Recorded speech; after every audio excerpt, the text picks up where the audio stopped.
Je suis Maude et tu écoutes l'épisode 1 du podcast S'élever en même temps que son enfant.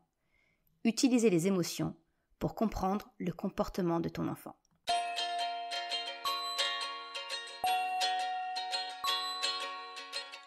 Salut et bienvenue sur le podcast S'élever en même temps que son enfant. Je suis Maude, coach certifiée chez Mercredi, mais surtout maman de 3 enfants. Sur ce podcast, je t'aide à conjuguer la bienveillance avec la réalité de ton quotidien de maman.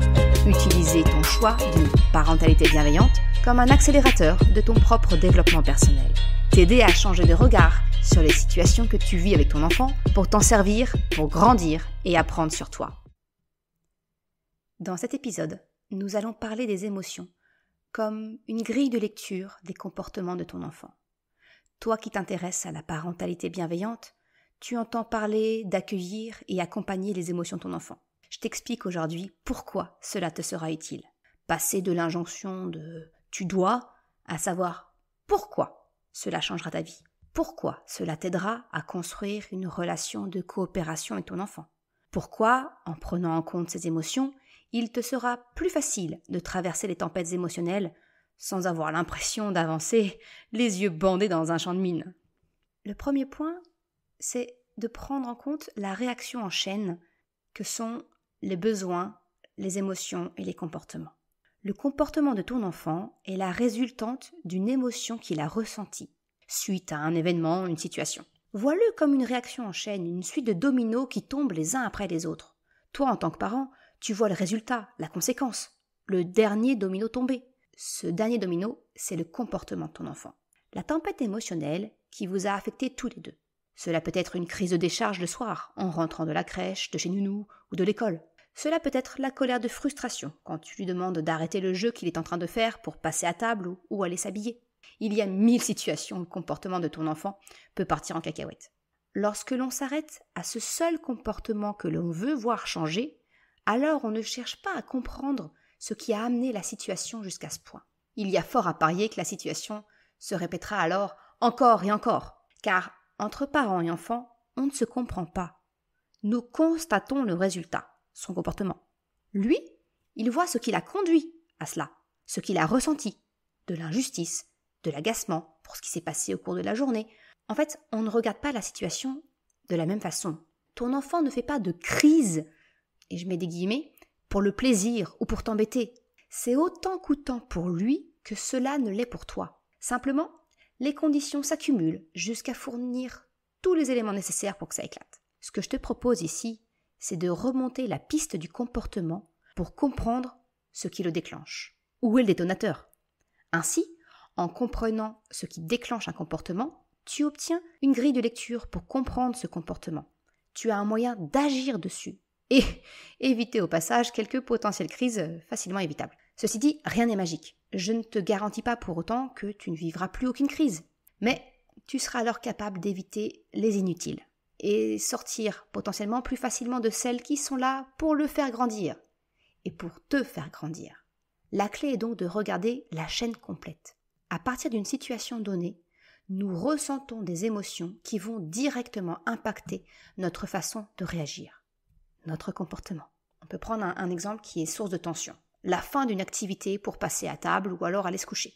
Du côté du parent, nous, on constate qu'il est compliqué de le faire passer à table ou d'aller se coucher, alors que l'on sait que s'il ne mange pas tout de suite, il risque d'être en hypoglycémie et alors là, c'est la crise assurée. Sans parler du fait que s'il se décale, cela décalera son heure de coucher et il risque d'accumuler de la fatigue, ce qui franchement n'augurera rien de bon pour la journée du lendemain s'il se réveille avec un déficit de sommeil. En fait, on fait donc ça pour son bien. Mais si on se place du côté de l'enfant, quand cela commence à mal se passer, notre enfant se met en colère, car lui, il n'accepte pas la fin du jeu. Et il veut continuer. Sa colère reflète ici sa frustration. Il prend du plaisir à jouer. Il n'a aucune envie d'aller manger ou de se coucher. Elle reflète aussi peut-être un sentiment d'injustice. Mais moi, je m'amuse bien et maman, elle vient de m'empêcher de m'amuser. En fait, stopper notre enfant dans son activité génère donc colère et frustration, car il n'a pas fini de jouer, et maman et papa décident arbitrairement que c'est la fin du jeu et qu'il est l'heure de passer à l'étape d'après. Si on s'arrête à la simple lecture du résultat, on peut alors penser que les couchers ou les repas sont compliqués en fait avec notre enfant. Alors que si on remonte la chaîne de conséquences, on se rend compte que ce qui pose réellement problème, c'est en fait la frustration de couper une activité non terminée. C'est l'absence de communication pour trouver le compromis entre le besoin du parent, manger ou se coucher à une heure acceptable, et le besoin de son enfant, la satisfaction d'un jeu terminé. Tu le vois, à travers cet exemple, regarder au-delà du comportement de l'enfant te permet de comprendre le réel enjeu, de pouvoir agir dessus, et donc d'éviter les schémas répétitifs entraînant tension et crise. L'enjeu, c'est donc de trouver ensemble le compromis entre ton besoin en tant que parent et celui de ton enfant. Et cela, quel que soit l'âge de ton enfant. Le compromis, la communication, ça peut se faire très tôt avec un enfant. Tu peux passer par la langue des signes, par exemple, pour un tout petit. Proposer un choix limité à 2 propositions avec un enfant de 2 ans. En fait, l'important, c'est vraiment de proposer une possibilité de communication avec ton enfant, de l'impliquer. C'est de réfléchir de façon constructive. Derrière le comportement se cache toujours une émotion. Et cette émotion, elle est révélatrice du besoin qui est contrarié, qui n'est pas satisfait. Et tant que ce besoin est insatisfait, l'émotion surgira, entraînant la réaction en cascade jusqu'au comportement connu que tu souhaites éviter. Je vais faire une rapide aparté pour préciser que lorsque je parle de besoins non satisfaits, ça ne signifie pas que je t'encourage à céder à la moindre des envies de ton enfant. C'est souvent une crainte que l'on a lorsque l'on fait ses premiers pas vers une parentalité bienveillante. On a peur d'être laxiste et de tout céder. Je te parle ici bien de compromis entre tes besoins et ceux de ton enfant. Entendre son besoin, ça ne signifie pas le satisfaire. C'est d'en prendre connaissance et de s'en servir comme point de départ pour trouver un compromis acceptable pour toi et pour ton enfant. Trouver un compromis, c'est le meilleur moyen d'obtenir la pleine coopération de ton enfant. Et il faut bien l'avouer, c'est ce que nous recherchons en fait, sa coopération. Donc la meilleure façon de trouver le besoin caché, c'est de passer par le décryptage des émotions. Je te fais un petit point rapide sur ce que sont les émotions en fait. Les émotions, elles sont issues de la partie la plus ancienne de notre cerveau. Ce sont elles qui ont assuré notre survie jusqu'à aujourd'hui. Par exemple, la colère, c'est l'élan d'attaquer pour défendre nos proches ou ce qui nous appartient. La peur, c'est un élan pour nous faire prendre la fuite devant un danger. La tristesse, c'est une forme de repli sur soi, la préservation de nos forces pour prendre soin de nous. La joie, c'est un élan d'amour et de bonheur qui conduit à la reproduction de l'espèce. Je te dis, c'était très primaire les émotions. Et tu vois donc par ces explications, les émotions, elles sont vraiment là pour traduire nos besoins d'amour, de sécurité, d'estime, nos besoins de réalisation. Et si un de nos besoins fondamentaux est mis à mal, s'il n'est pas respecté ou menacé, alors nos émotions nous poussent à réagir et notre comportement le traduit. Par exemple, si une personne semble te manquer de respect, tu ressentiras peut-être de la colère et ta réaction sera de l'agressivité. Donc, lorsque tu constates chez ton enfant un comportement que tu n'acceptes pas, que tu voudrais voir changer, recherche là où les émotions qu'il a pu ressentir. Mets-toi dans ses baskets. Qu'est-ce qu'il a ressenti? Quel est le message de l'émotion qui l'a traversée? De quoi est-ce qu'elle veut l'alerter ou le protéger? Par exemple, la colère arrive souvent pour nous protéger d'une valeur fondamentale à nos yeux. Elle est la gardienne féroce de ce qui nous appartient ou qui a une très grande valeur pour nous. Ne pas toucher à mes affaires, à ma maman, la fameuse période « à moi, c'est à moi ». Elle sert vraiment à délimiter notre territoire. Elle nous protège, défend notre besoin de liberté, d'autonomie, pour n'en citer que quelques-unes.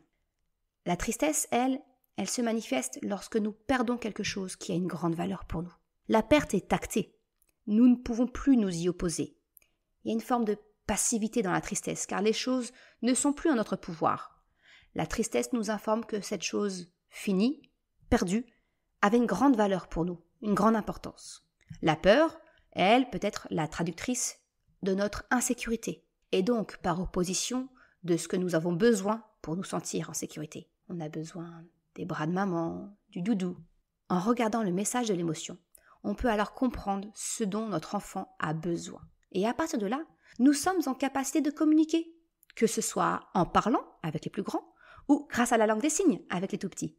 Nous avons conscience du besoin de notre enfant. Nous prenons conscience de notre propre besoin. Et donc, on peut proposer une solution, un compromis qui est acceptable pour tout le monde. Je te parle ici de ton enfant, mais en fait, les émotions étant universelles, cela te sera tout autant utile pour toi-même et pour toutes les relations que tu as, quelle que soit leur nature, qu'elles soient personnelles ou professionnelles. En résumé de cet épisode, tu comprends donc ce que signifie accueillir et accompagner les émotions de ton enfant. C'est comprendre la réaction en chaîne, voir au-delà du comportement. Quelle émotion a-t-il ressenti? Quel est le besoin caché derrière? Et quel compromis peux-tu trouver avec lui?